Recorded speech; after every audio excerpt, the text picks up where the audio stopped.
Ashraf, awak tetap kena zakat lah. Apa ni zakat-zakat apa? Awak walaupun dah bersedekah, tetap kena keluarkan zakat. Apa ni? Kena zakat, tak payah kena zakat. Pasal apa ni? Si Ashraf ni lah, saya tengah jelaskan dengan dia. Walaupun dia dah bersedekah, dia tetap kena keluarkan zakat sebab tak sama kan zakat dengan sedekah. Tak. Tengok sedekah dengan zakat kan sama, kita tolong orang susah. Bila kita dah sedekah, buat apa kita nak bayar zakat lagi? Betul tak? Okey. Tak payah gaduh-gaduh. Apa kata kita tanyakan soalan ini pada yang lebih arif. Perlu tak kita keluarkan zakat walaupun sudah banyak bersedekah sepanjang tahun? Ayo kita dapatkan jawapannya hanya di Zakat SG.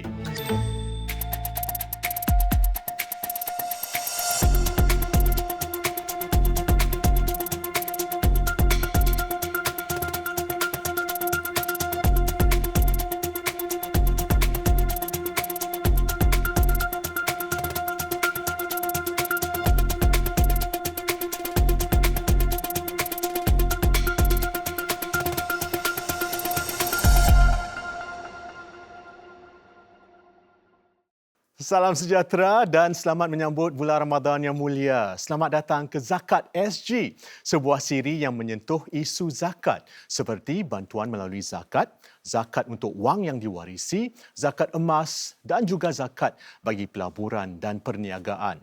Untuk kali ini topiknya ialah kekeliruan zakat dan sedekah. Kita akan bersama selama 5 minggu di mana kita akan menonton drama ringkas, juga kita akan mendengar penjelasan daripada Yang Arif dan juga bertanyakan soalan tentang zakat. Di awal rancangan tadi, 2 selebriti jemputan kita ada soalan dan mereka akan ikuti perbincangan kita. Dan inilah 2 selebriti kami yang akan bersama dalam Zakat SG kali ini. Rila Melati dan juga Ashraf Amin. Selamat datang ke Zakat SG. Terima kasih kerana mengundang kami berdua. Apa khabar semua? Sihat? Baik. Amin. Dan untuk minggu pertama ini ada 2 orang ahli panel yang akan bersama saya untuk sama-sama tukar pandangan. Mari kita jemput Imam Eksekutif Masjid Jamiah Al-Rabitah, Ustaz Duzan Halim dan juga Penolong Pengarah Pusat Pelita Majlis Ugama Islam Singapura, Puan Muzayana Hamzah. Terima kasih Ustaz dan juga Puan kerana sudi bersama. Dan kali ini kita juga ada penonton yang hadir secara virtual. Terima kasih kerana bersama kami. Anda bukan saja berpeluang menonton tetapi juga bertanyakan soalan nanti. Baik, kita lalui hidup yang berbeza-beza dan mengikut peredaran masa. Ini sama seperti tuntutan zakat kita. Dan untuk fahami persoalan tentang zakat, ayuh kita tonton drama ringkas kisah Amin dan Hafizah. Kisah yang bakal anda saksikan tidak ada kaitan dengan sesiapa, baik yang hidup ataupun yang telah tiada. Kita saksikan klip ini.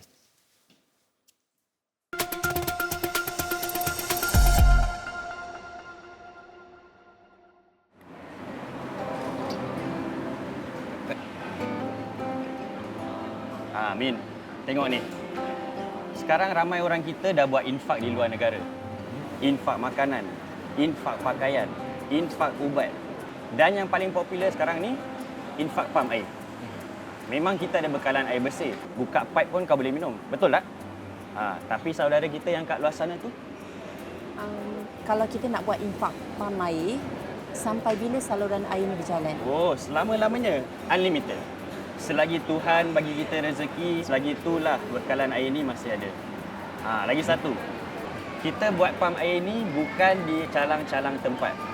Wakil aku dekat sana akan uruskan kita buat pam air ni di atas tanah wakaf. Wah, atas tanah wakaf? Oh, mesti berlipat sedekah kita ni.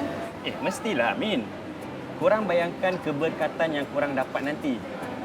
Lagi-lagi bila saudara Islam kita makan, masak, ambil wuduk dengan air yang kau wakafkan ni. Oh, pahala kau tak henti mengalir macam air juga. Setuju? Jo, aku sebenarnya apa? Aku kalau buat sumbangan tu, aku lebih suka dia sampai terus kat penerima atau aku sendiri nampak hasil sumbangan tu. Macam pam air ni. Tapi bang, saya tengok ada macam-macam package. Daripada $50, $1,000 hingga $4,000. Mana satu ni? Macam mana nak kira? Jangan risau, Zah. Korang boleh pilih package ikut kemampuan masing-masing.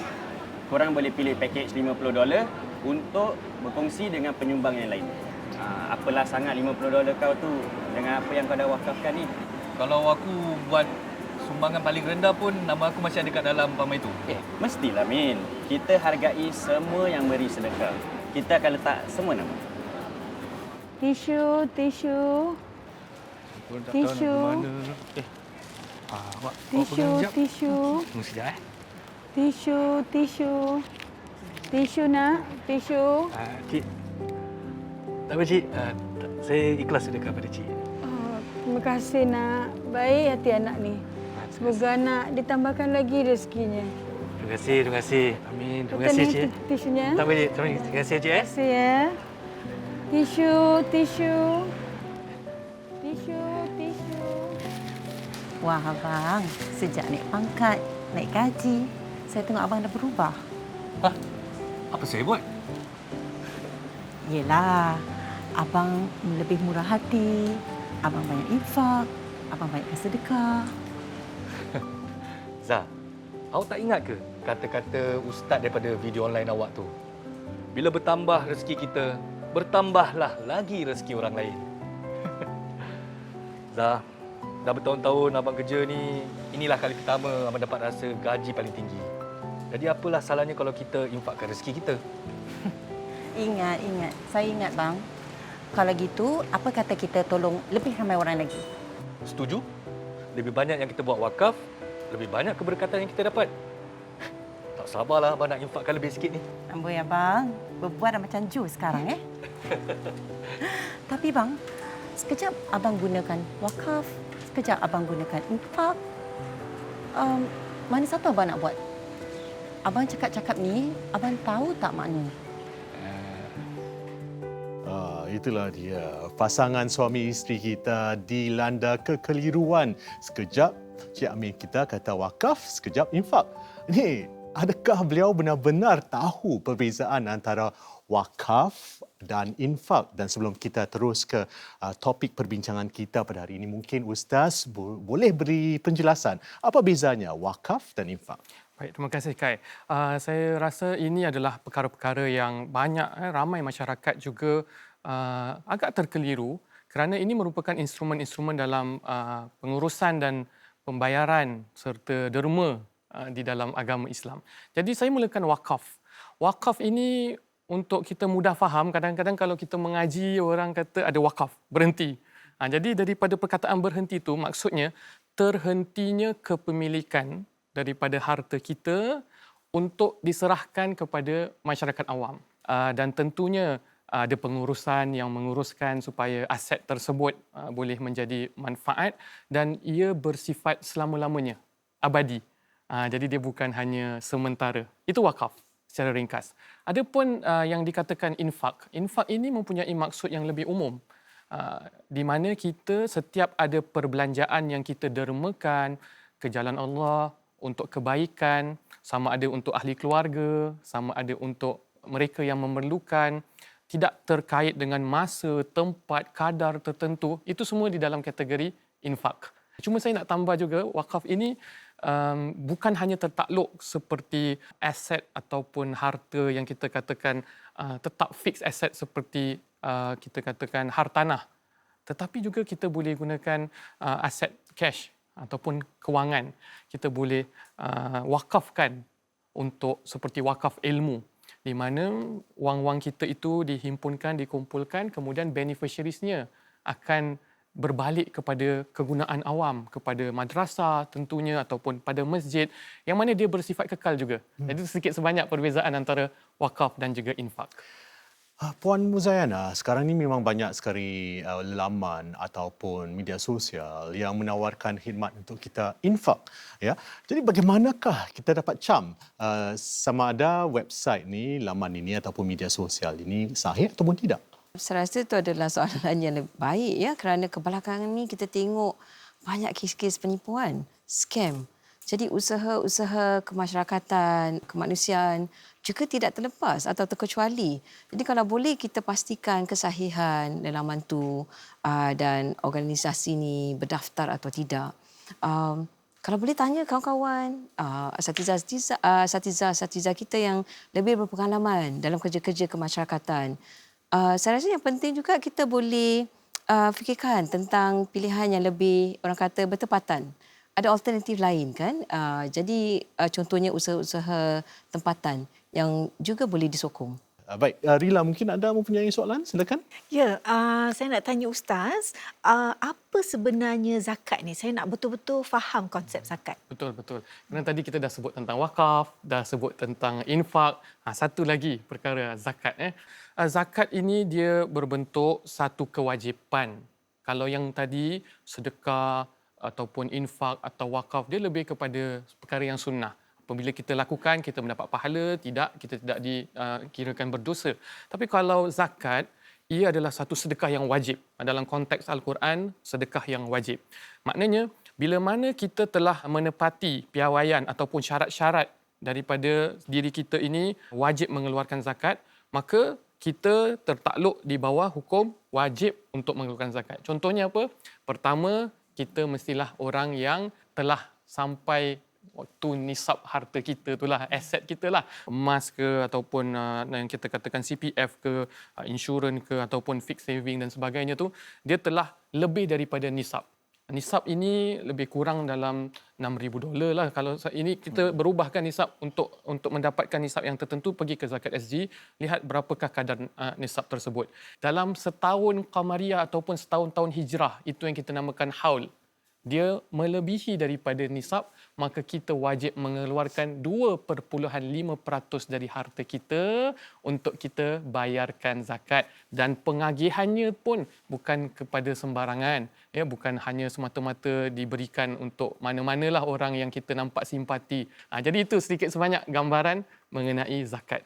Ustaz, ada orang yang mengatakan yang zakat ni macam cukai gitu. Tapi saya rasa definisinya lebih mendalam, lebih daripada cukai. Betul kan Ustaz? Saya setuju. Kerana kalau kita sebut cukai dan kita sebut zakat memberikan satu konotasi dari segi bahasanya berkembang dan juga keberkatan dan mensucikan. Tatkala kita mendapatkan harta dengan usaha kita, dengan perniagaan kita, kita ada satu gambaran bahawa bukan segala-galanya milik kita, tetapi ada milik asnaf-asnaf kaum muslimin yang lain. Daripada gambaran itulah zakat berbeza dengan cukai semata-mata. Tentunya maknanya lebih mendalam sekali ya Ustaz. Ya. Anda ingin tahu apa lagi kekeliruan pasangan suami isteri kita dalam drama kita? Kita akan lihat dalam Zakat SG selepas ini.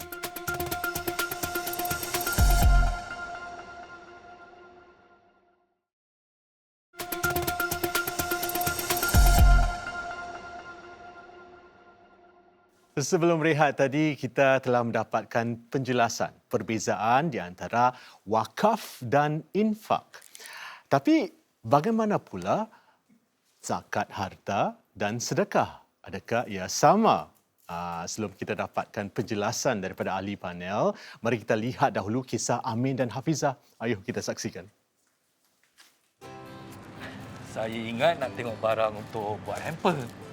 Tapi awak pula menyelit nak beli barang dapur. Sampai 3 beg ni. Abang, lagi 2-3 minggu kan nak bulan puasa. Jadi saya stok up dulu barang-barang kering. Dah ada barang, senang. Tak kelam kabut nanti. Yelah, tak lama lagi dah nak masuk bulan puasa. Lepas tu, masuk bulan Syawal pula. Abang jangan lupa bayar tau. Bayar apa? Bayar balik puasa ke? Ish, kan nak masuk bulan Ramadan. Bayar apa lagi? Bayar zakat lah. Zah, tu tak payah risau.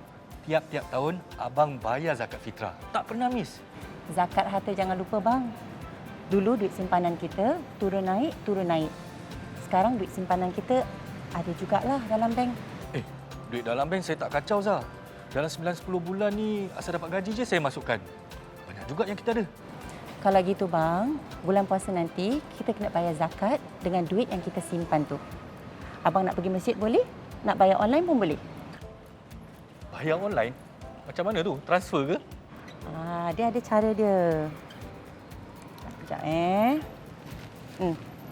Abang kena pergi website ni, zakat.sg.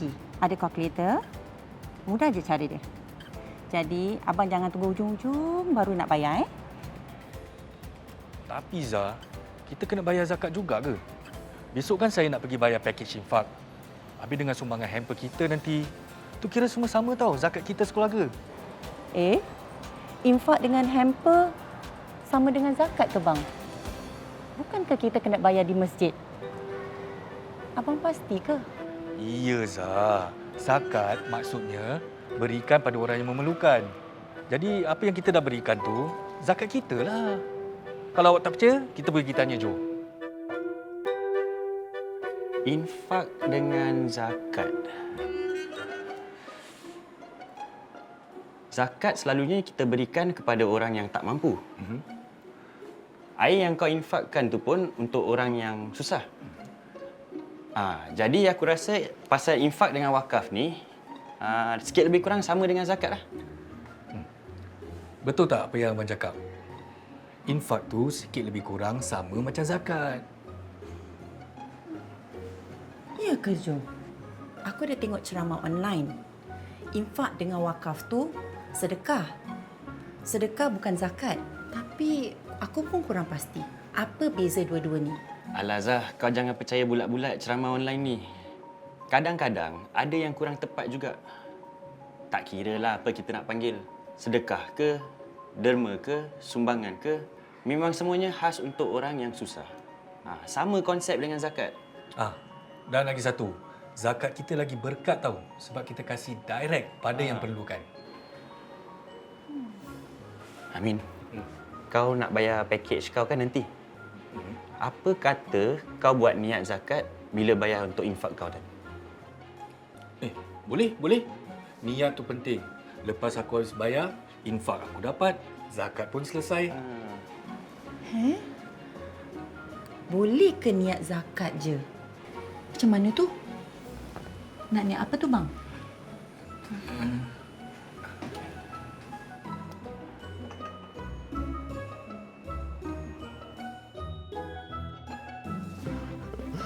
Keliru kawan-kawan kita tu semua. Boleh ke niat zakat saja apabila kita bersedekah? Saya rasa kita sendiri pun keliru tengok video tadi. Jadi bila kita dah banyak keluar sedekah ni, zakat tu masih wajib atau tak?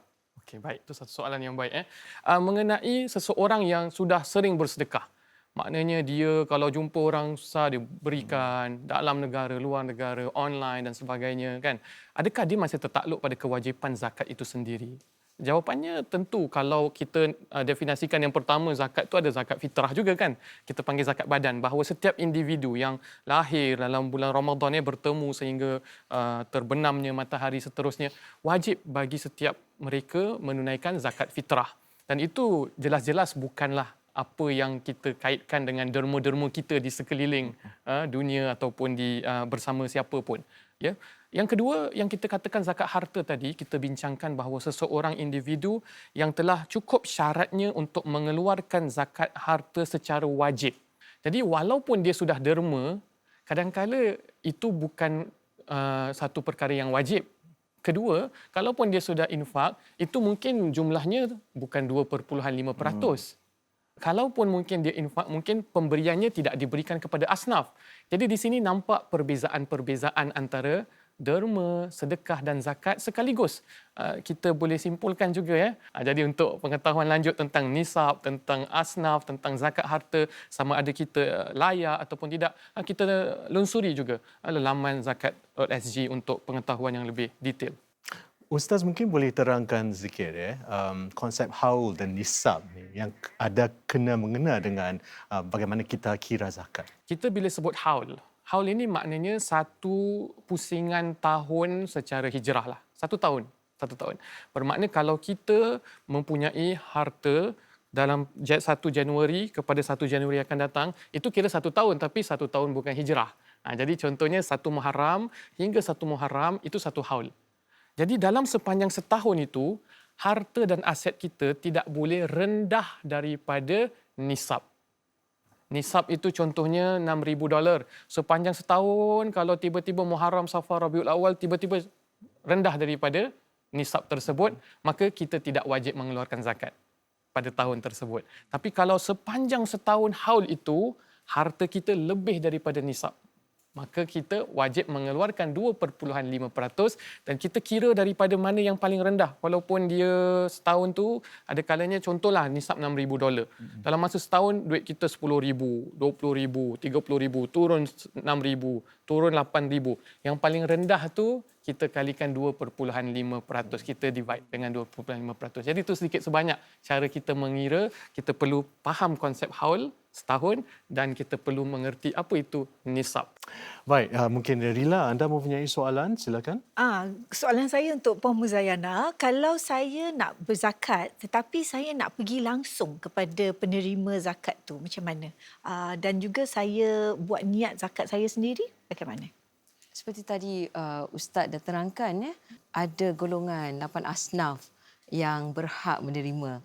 Rila, jadi kita ikut mazhab Syafi'i, jadi kesemua 88 asnaf wajib terima. Jadi kalau kita hanya memilih 1-2 asnaf, saya rasa kita tidak melanjutkan tanggungjawab, Ustaz. MUIS, kita sebagai badan yang untuk bertanggungjawab untuk maslahat masyarakat Islam, termasuk zakat. Jadi MUIS juga pastikan bahawa agihan zakat itu akan diberikan kepada kesemua 88 asnaf. Saya rasa itu penting untuk kita tekankan. Saya pun ingin mencelah sedikit tadi bila Ustaz berkata tentang kalkulator, tentang untuk macam mana nak mengira dan sebagainya. Ashraf kalau rasa macam bingung kan, Zakat SG ada kalkulator. Ashraf boleh tekan aja berapa jumlah simpanan anda dan sebagainya. InsyaAllah wang zakat yang perlu dizakatkan akan keluar. Bagaimana pula dengan kalau kita nak berzakat kepada anak yatim? Yang serupa juga, Rila. Kita amat alu-alukan usaha murni, ingin membantu mereka yang kurang bernasib baik. Asalkan anak yatim itu tergolong dalam 8 asnaf. Kerana ada di antara mereka juga mewarisi harta peninggalan arwah ibu bapa mereka yang agak besar. Jadi kita harus lebih teliti dan berhati-hatilah, Ustaz. Betul tak, Ustaz? Betul. Tentang asnaf tu. Jadi kalau anak yatim yang berharta tidak boleh menerima zakat lah. Itulah yang kita sebutkan tadi, antara beza sedekah dengan zakat. Salah satunya kriterianya adalah agihan tersebut diberikan kepada asnaf. Dan salah satu daripada asnaf yang kita berikan tumpuan adalah fakir miskin. Dan anak-anak yatim, kalau memang kebetulan mereka juga merupakan fakir dan miskin, mereka berhak dan layak mendapatkan agihan tersebut. Tapi kalau mereka bukan daripada golongan fakir dan miskin, maka mereka tidak layak. Dan saya kira satu perkara yang juga saya rasa gembira dan bangga adalah bila mana kita dapat regulasi dan dapat memastikan sebenarnya siapa fakir miskin daripada hanya sekadar kita melihat kenaifan, melihat kesusahan di zaman yang kita mungkin tidak dapat menilai dengan tepat. Tapi kalau dengan apabila kita melihat golongan-golongan asnaf ini yang ada di fakir miskin melalui pembahagian MUIS ini, tentu telah menjalani piawaian bahawa mereka layak dan berhak di dalam kategori mendapat zakat. Jadi bukan hanya tertakluk pada status saja, bukan status anak yatim automatik secara itu dia mendapatkan zakat. Bukan pada zahirnya sahaja, Rila, saya rasa. Kadang-kadang kita sifat simpati kita yang mendalam. Jadi kita lihat warga emas yang tinggal seorangan, anak yatim. Jadi ada rasa terpanggil untuk membantu. Tapi tanggungjawab seperti Ustaz terangkan tadi, tanggungjawab tu harus dilunaskan kepada asnaf-asnaf lain yang mungkin kita kurang pandang ataupun kita terlepas pandang kerana mereka yang fakir miskin lebih orang kata ketara di depan mata. Tapi asnaf-asnaf lain juga perlu mendapat hak-hak mereka juga. Ini pandangan peribadi saya juga adalah kita memberi kepercayaan kepada mereka. Disebabkan ketelusan report daripada mana yang mereka berikan dan mereka mempunyai bird eye view ataupun gambaran yang lebih luas tentang siapa sebenarnya dalam masyarakat yang memerlukan. Ini juga satu perkara yang perlu kita yakin bila kita dah serahkan online. Pasal cakap pasal online ni, kadang-kadang bila orang bayar online dia kata tak syok macam tak ada feel, tak ada tak ada salam. Yalah dia agak nak main arm wrestling ke apa, kita pun tak pastilah. Beliau kata akad. Akad tu mesti sebut jual dan beli. Aku jual, aku beli. Aku nikahkan, aku terima nikah. Tapi apa yang penting adalah clarity, kejelasan. Bila kejelasan itu ada di dalam satu meterainya perjanjian, sama ada online, kata-kata, surat, maka itu sudah cukup. Kerana kita jelas berapa yang kita nak berikan. Jadi tak ada masalah untuk kita bayar secara online sampai di sisi Tuhan dan kepada masyarakat. Kalau saya boleh tambah sikit, Ustaz dan Kai. saya ingin ketengahkan tentang fungsi sosial zakat. Kerana kalau kita lihat ada 8 asnaf, jadi zakat juga menyokong usaha-usaha mengukirkan masyarakat seperti Ibn Sabil, kerja-kerja masjid, madrasah. Jadi bukan perseorangan sahaja atau keluarga-keluarga yang memerlukan. Jadi itu adalah satu tanggungjawab sebagai masyarakat Islam Singapura. Saya nak tanya Ustaz, pasal ada golongan atau masyarakat yang dia masih lagi nak berikan zakat secara makanan asas. Okey. Dan ada juga yang masih nak pakai duit. Jadi pandangan tu macam mana? Oh, baik. Saya tak nafikan memang hukum asal zakat fitrah khususnya, zakat fitrah yang selalu mereka maksudkan sedemikian adalah memberikan staple food ataupun makanan-makanan asas. Kita perlu lihat kepada konteks. Dan ulama-ulama kita kontemporari baik ataupun melalui pandangan-pandangan mazhab yang lain telah meletakkan bahawa kita boleh membayar dengan sesuatu yang bernilai yang boleh membantu mereka, memanfaatkan mereka daripada kadang-kala mereka mempunyai tokokan bayaran bil rumah, anak-anak yang perlu bayar fee sekolah, tapi kita hanya memberikan beras dan mungkin ada juga tokokan beras yang banyak di rumah. Jadi itu boleh membawa kepada pembaziran. Maka apa yang terbaik adalah tentu yang telah ditetapkan untuk zakat fitrah, pembayaran dengan wang dan diagihkan dengan apa yang terbaik untuk mereka menerima.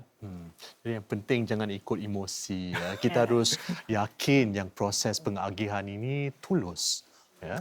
Kalau boleh saya simpulkan, zakat ini penting kerana perlukan hubungan dua hala. Bukan saja pemberi, penerima juga boleh mainkan peranan dengan menyumbang kepada masyarakat. Ingin tahu apa yang anda boleh lakukan untuk bangkitkan dan sokong saudara kita? Kita tunggu selepas ini.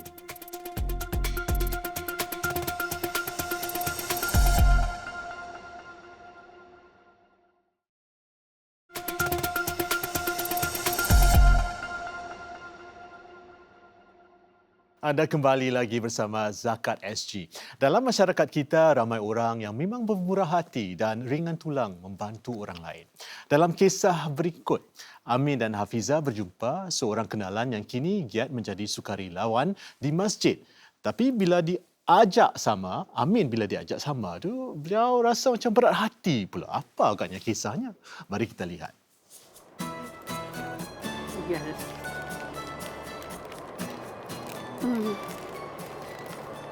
Bagus, Jah.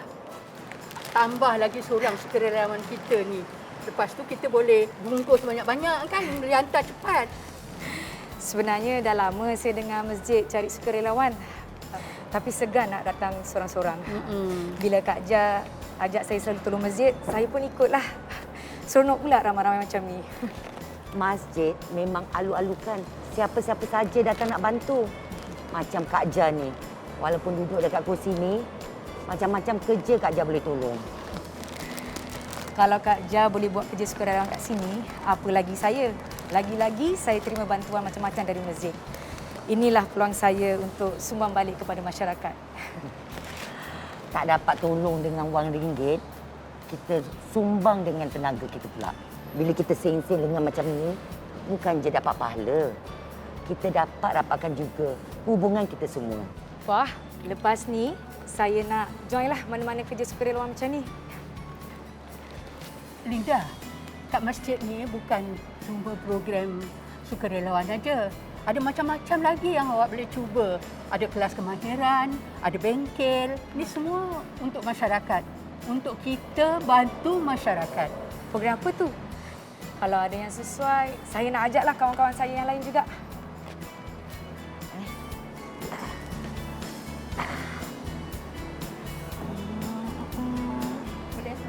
Boleh, terima kasih.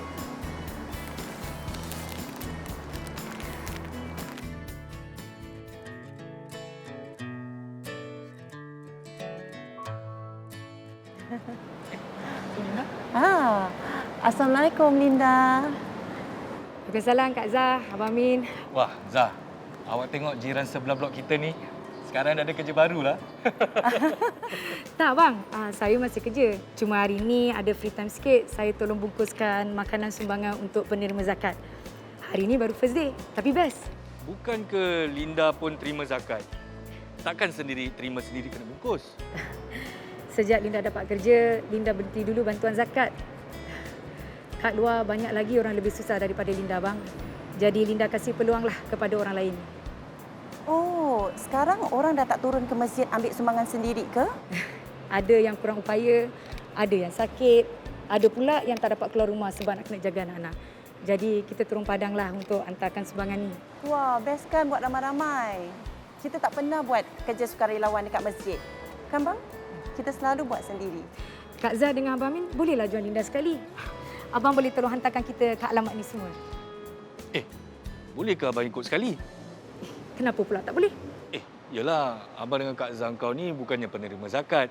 Bukannya ahli jawatan kuasa masjid. Boleh ke kita jadi sukarelawan macam Linda? Yelah, mana tahu untuk orang-orang tertentu je. Boleh ke? Macam mana Ashraf dan juga Rila? Pernah tak anda menyumbang tenaga pada mana-mana program sukarelawan di masjid ataupun badan-badan amal yang lain? Bagi saya sendiri, pengalaman saya ada bersama sebuah pertubuhan di sini. Dan saya sendiri lihat situasi bagaimana mereka tinggal dan memang perlukan pertolongan. Dan di luar negara juga, dia punya situasi itu berbeza. Jadi dengan itu saya sendiri bersungguh-sungguh lagi nak buat kita ni dan ajak kawan-kawan lain untuk bersama-sama melakukan kerja-kerja amal sukarelawan seperti ini. Rila pula bagaimana? Saya juga tetapi bukan di Singapura, pernah melakukan kerja amal di luar negara dan membantu alam. So ketika itu saya dengan teman-teman tanam pokok ketapang. Oh ya. Tanam pokok ketapang untuk memelihara sekitaran gunung berapi yang meletus. Jadi apabila gunung berapi ini meletus, biasanya kita akan sedih kan, kita tengok tragedi kan. Tetapi orang-orang yang mendapat impak letusan itu akan berkata ini sebenarnya rezeki dari Tuhan. Sebab setiap kali dia meletus, dia mengeluarkan nutrisi-nutrisi yang kita tidak nampak pada mata kasar. Jadi mereka memerlukan sokongan untuk reforestation. Jadi memelihara gunung berapi itu supaya rezeki mereka dapat berterusan. So itu yang pengalaman saya lah. Jadi bila kita nak buat kerja-kerja sukarela ni sebenarnya banyak aspek yang dapat membantu orang-orang yang memerlukan. Tepat sekali. Amalan yang begitu baik sekali. Ya. Dan jadi saya nak tanya Puan Muzayana lah, kerana kita dalam topik sukarela ni, ada tak program-program yang boleh diikuti di masjid-masjid? Siapa tahu bukan saya dan Ashraf aja, tetapi ramai di luar sana mungkin yang mempunyai minat untuk mengikuti program sukarelawan. Pastinya kita mengalu-alukan anda berdua untuk berganding bahu bersama sukarelawan lain di masjid. Sekarang ni sejak masjid ditutup, jadi program-program baru beransur-ansur lah kembali dilakukan ya. Salah satu adalah fungsi befriender ataupun dipanggil pendamping di mana relawan kita dilatih dahululah sebelum mereka buat kunjungan ke rumah. Contohnya kepada golongan warga emas yang tinggal sendirian. Baru-baru ini pun kita ada dengar banyak di akhbar tentang mereka yang meninggal sendiri. Itu adalah salah satu daripada motivasi kita untuk memastikan bahawa warga emas kita yang penerima zakat dan tinggal sendiri, kita jadi sebagai seorang rakan, mendengar, memastikan kesejahteraan mereka terjaga, kerana kadang-kadang makan ubat-ubat pun mereka tak ikut aturan dan sebagainya. Jadi itu fungsi Befriender. Kita juga mengalu-alukan relawan musiman. Jika anda ingin datang hanya untuk, kita tahu musim Ramadan ni kerana banyak projek agihan yang dilakukan. Jadi boleh turun padang. Di sini selalunya Pegawai Pembangunan Sosial kita, SDO, akan kendalikan. Kerana penerima zakat kita ni, kita pastikan bahawa butiran peribadi mereka terjaga. Ada PDPA. Kita tak akan, macam tadi Ashraf katakan kan, menjenguk keadaan mereka. Boleh, tapi selalunya butiran peribadi, contohnya alamat dan sebagainya, dipegang oleh SDO. Jadi kita ingin memastikan bahawa keluarga penerima sendiri rasa selamat ataupun mereka rasa selesa. Tadi Puan ada sebut tentang SDO melibatkan diri dalam program sukarelawan. Jadi bukankah peranan SDO ini untuk pastikan setiap penerima layak terima zakat sahaja? Oh, itu adalah tugas SDO sampingan. Jadi selain daripada menguruskan permohonan zakat, saya ingin ketengahkan di sini bahawa bantuan zakat MUIS adalah menyeluruh. Jadi kita ada bantuan kewangan, zakat, jadi kita juga ada sokongan daripada masjid. Jadi tadi saya sebutkan tentang program Befriender, juga sebahagian daripada orang kata usaha-usaha yang dijalankan di masjid supaya penerima zakat yang tertentu ada pendamping atau sukarelawan yang menjenguk mereka. Program-program sampingan lain ada, orang kata kuliah ilmu-ilmu, pengisian rohani, baik untuk anak-anak ataupun orang dewasa. Dan ada program peningkatan juga, Ashraf. Jadi ini semua tergolong dalam bantuan zakat keseluruhannya. Bukan bantuan kewangan saja. Sekarang, apa kata kita buka ruang kepada penonton virtual kita. Pasti mereka ada soalan selepas mendengar perbincangan tadi. Silakan. Assalamualaikum, nama saya Nia. Puan dengan Ustaz, saya nak tanya sekarang ni, belanja rumah, belanja sekolah anak-anak bukanlah murah. Bagaimana MUIS pastikan yang bantuan bagi penerima zakat ini mencukupi? Bolehkah mereka terima bantuan lain selain dari zakat? Saya ingin tekankan dulu di sini bahawa bantuan zakat merupakan bantuan tokokan ataupun sampingan kepada bantuan nasional. Jadi kalau boleh, keluarga yang memerlukan harus mendapatkan bantuan daripada Comcare, SSO, kerana bantuan zakat sendiri bukan merangkumi semua keperluan kehidupan seseorang itu. Jadi bantuan-bantuan lain yang diberikan oleh badan-badan Islam yang terutama contohnya habuan, barang dapur, kita ada jamiah, kita ada petapis, mereka ada food pantry. Jadi bantuan-bantuan sampingan ni perlu orang kata dilengkapi. Jadi tak ada hal kalau sebuah keluarga menerima bantuan daripada badan lain kerana bantuan zakat akan diberikan kepada mereka yang memenuhi kriteria permohonan kita. Dan saya rasa penonton virtual kita ada beberapa lagi soalan yang ingin diajukan. Tapi sekarang ni kita berehat sebentar dan kita akan kembali dengan perbincangan selepas rehat ini.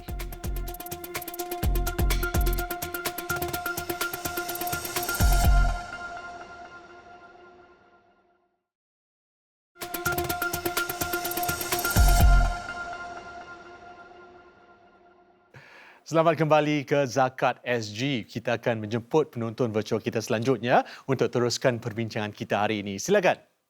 Assalamualaikum, saya Muhammad Jufri dan soalan saya adalah, saya pernah dengar ada orang yang mohon zakat berapa kali tapi tak dapat bantuan. Kenapa ya? Terima kasih Jufri untuk soalan itu. Zakat MUIS, kita menggunakan PCI sebagai ukutara. PCI adalah per capita income. Maknanya gaji satu keluarga tu kita bagikan dengan ahli keluarga. Contohnya gaji saya 2,000, ahli keluarga saya 5 orang, PCI saya adalah 400. 2,000 dibagikan dengan 5, jadi 400. Jadi PCI untuk permohonan zakat adalah 400. Saya nak buat sedikit bandingan. PCI untuk Comcare adalah 600. Jadi maknanya mereka yang bergaji lebih tinggi, 3,000 pun masih boleh memohon untuk Comcare. Dan bantuan untuk persekolahan pula MOE 650. Jadi ada kriteria-kriteria tertentu. Kadang-kala masyarakat di luar sana agak keliru. Mereka ingat PCI Comcare sama dengan PCI zakat. Jadi dia kata kalau saya dapat bantuan SSO, saya dapat bantuan FAS daripada sekolah, kenapa saya tak dapat bantuan zakat? Jadi ada syarat-syarat tertentu. Selain daripada PCI, kita juga memastikan butiran dokumen lengkap dan sebagainya. Okay? Yang kadang-kadang juga ada keluarga-keluarga yang ada simpanan. Macam Ustaz cakap tadi, kalau anda ada simpanan yang melebihi daripada nisab, anda boleh bayar zakat. Jadi kalau anda dah boleh bayar zakat, maknanya anda tidak boleh memohon untuk bantuan zakat. Saya ingin ketengahkan juga bahawa sejak dalam keadaan COVID ni, dengan endemik dan sebagainya, kita lebih fleksibel. Kita bukan hanya tengok PCI sahaja sebagai ukutara keperluan seseorang tu. Kita ada berikan bantuan kecemasan, bantuan sementara kerana kita tahu keadaan mereka, orang kata yang terdesak. Jadi on a case by case basis. Yang kedua adalah jaringan sosial di mana kita akan rujukkan keluarga kepada badan-badan lain yang juga dapat membantu mereka. Jadi ia tak terhenti kepada permohonan zakat saja. Masjid menjadi satu orang kata rangkaian network untuk memastikan mereka yang memerlukan dapat bantuan-bantuan yang tertentu. Kerana kita ada badan-badan khusus untuk bantuan-bantuan yang tertentu kan, bukan hanya zakat MUIS sahaja. Jadi itu yang kita lakukan dengan lebih baik lagi. Kita teruskan dengan soalan yang selanjutnya daripada penonton virtual kita. Silakan. Assalamualaikum. Nama saya Lin. Sejauh ni, berapa ramai yang telah terima bantuan zakat dari MUIS? Mereka ni dapat dalam bentuk wang, habuan atau bentuk lain juga? Terima kasih Puan Lin atas soalannya. Jumlah penerima zakat ni lebih kurang sampai 7,000 penerima zakat pada skala tahunan. Tapi kalau pada bulanan, bantuan bulanan, dan ini adalah satu perkara yang perlu kita faham bahawa bantuan secara bulanan dan berterusan ini juga ada. Dia bukan satu kali saja semata-mata zakat kita tu diagihkan. Jadi secara ringkasnya, kalau yang bulanan itu yang berterusan lebih kurang hingga 5,000 penerima dan yang tahunan sehingga 7,000 penerima. Pengagihan itu bukan semata-mata daripada sudut wang semata-mata, tetapi pembangunan diri, pembangunan kerohanian dalam program-program kemahiran diri, dan juga kalau kita lihat pada musim hari raya kan, kita juga ingin menanam rasa gembira, rasa orang kata ceria lah di pagi hari raya dengan ada agihan hari raya pendidikan, program back to school, sedikit orang kata tu subsidi kepada madrasah mingguan. Itu juga merupakan bagaimana pengagihan zakat itu diberikan. Dan macam-macam isu dan soalan telah pun dikongsikan. Diharapkan penjelasan Puan Muzayana dan juga Ustaz Nuzhan tadi meleraikan kekeliruan tentang zakat dan sedekah. Betul ya, Ashraf? Betul. Dan sekarang kita lebih jelaslah tentang perbezaan antara sedekah dan juga zakat dan juga tentang pembahagian 8 asnaf. Saya pula tertarik tentang yang kita bincangkan, sukarelawan. Tak kiralah sama ada kita sumbangkan dari segi tenaga kita ataupun dari segi kewangan kan. Mungkin itu adalah satu perkara yang harus dialu-alukan sebab kebaikannya tu untuk masyarakat sejagat. Demikian tadi ya. Semoga apa yang dikongsikan bermanfaat untuk kita semua. Kita sudah pun sampai ke akhir rancangan Zakat SG. Sekiranya anda ingin dapatkan maklumat lanjut dan tunaikan zakat, anda boleh imbas kod QR yang tertera di skrin anda. Dan saya ingin mengucapkan setinggi-tinggi penghargaan kepada panel kita, Puan Muzayana dan juga Ustaz Nuzhan kerana sudi memberikan pencerahan yang cukup padat. Dan terima kasih juga kepada rakan-rakan saya, Ashraf dan juga Rila kerana bersama dan merancangkan lagi perbincangan kita pada hari ini. Dan tak lupa penonton-penonton virtual kita yang sudi bersama. Terima kasih. Minggu hadapan kami akan bawakan satu lagi topik, bantuan melalui zakat. Apakah cara-cara untuk memohon bantuan zakat? Perlukah kita buat janji temu sebelum ke masjid? Semua ini akan dibincangkan dalam episod kedua. Semoga kita bertemu lagi pada hari dan masa yang sama dalam Zakat SG.